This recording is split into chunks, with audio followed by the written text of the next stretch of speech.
Hello दोस्तों, स्वागत है आपका स्मार्ट वे लर्निंग क्लासेस में। आज हम देखने वाले हैं UP triple S C PT के बारे में, जो कि नोटिफिकेशन आउट हो गया है।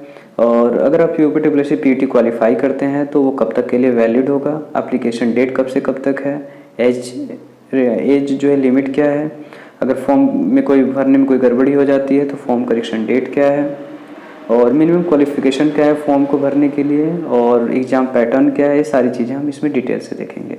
तो चलिए आइए शुरू करते हैं। सबसे पहले देखें, अगर आप UP triple S C PT exam qualify करते हैं तो ये कब तक के लिए वैलिड होगी।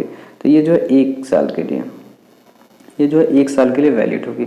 1 साल के लिए वैलिड का मतलब क्या है कि अगर आप पीटी क्वालिफाई करते हैं तो अगले 1 साल में जितनी भी vacancies UP triple S C के द्वारा जारी की जाएंगी, आप उन फॉर्म को भरने के लिए एलिजिबल होंगे। अगर आप पीटी क्वालिफाई नहीं कर पाते हैं तो आप अगले 1 साल तक जो भी यूपी ट्रिपल एस सी द्वारा फॉर्म जारी किया जाएगा आप उसको नहीं फिल कर पाएंगे।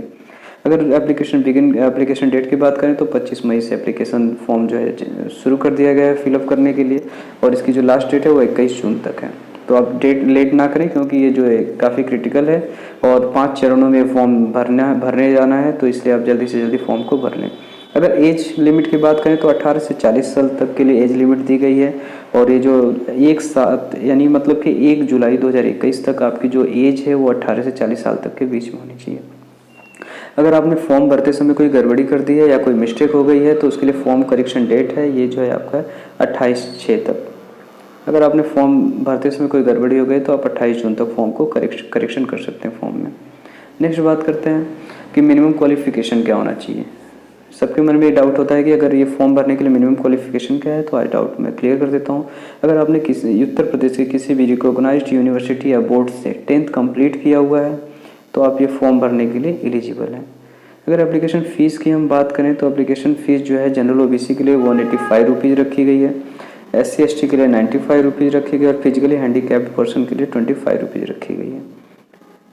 तो अगर नेक्स्ट बात करते हैं तो देखिए, काफ़ी इंपॉर्टेंट एक नोट है, ये आपको ध्यान रखना है। अगर आप पीटी क्वालिफाई नहीं कर पाते हैं तो क्या होगा। बहुत सारे स्टूडेंट कैंडिडेट के मन में ये डाउट होगा, तो चलिए इस पॉइंट के बारे में बात कर लेते हैं। अगर आप पीटी क्वालिफाई नहीं कर पाएंगे तो अगले 1 साल तक यूपी ट्रिपल एस सी द्वारा जारी पदों पर आवेदन नहीं कर पाएंगे। तो इसका सीधे सीधे मतलब यह है कि अगर आप यूपी ट्रिपल एस सी द्वारा जारी पदों पे अगर आप नौकरी लेना चाहते हैं तो आपको UP triple S C PT qualify करना मस्ट है। तो अभी से आप ढिलाई ना बरतिए, फॉर्म को एज सुन एज पॉसिबल उसको फॉर्म फिलअप करें और फिर जो है एग्ज़ाम की तैयारी में लग जाएं। अगर एग्ज़ाम पैटर्न की हम बात करें तो 100 क्वेश्चन का पेपर होगा और टाइम ड्यूरेशन जो है 2 आवर्स का होगा। तो और इसमें अगर हम करंट अफेयर्स का देखें तो करंट अफेयर्स का वेटेज काफ़ी ज़्यादा है। करंट अफेयर्स से टोटल 20 क्वेश्चन ओवरऑल आने वाले हैं, तो आप इसलिए हमारे चैनल पे करंट अफेयर्स जो है प्रोवाइड कराया जाता है। करंट अफेयर जो है टॉपिक वाइज हम कराते रहते हैं, तो इसलिए आप हमारे चैनल को भी सब्सक्राइब कर लें। और अगर फॉर्म फिलअप में या फॉर्म भरते समय कोई भी समस्या हो, कोई भी डाउट हो, तो आप हमारे कमेंट सेक्शन में कमेंट कर सकते हैं। और अगर फॉर्म भरने में कोई परेशानी हुई तो उसके ऊपर भी एक वीडियो बना दिया जाएगा। चैनल को जरूर सब्सक्राइब कर लें, क्योंकि करंट अफेयर्स काफ़ी इंपॉर्टेंट होने वाला है, और हमारे चैनल पे करंट अफेयर्स जो है टॉपिक वाइज जो है प्रोवाइड कराया जाता है। और अगर आप चाहें तो प्लेलिस्ट भी विजिट कर सकते हैं। तो अच्छे से तैयारी करिए और फॉर्म जल्दी से जल्दी फिलअप कर लीजिए। धन्यवाद।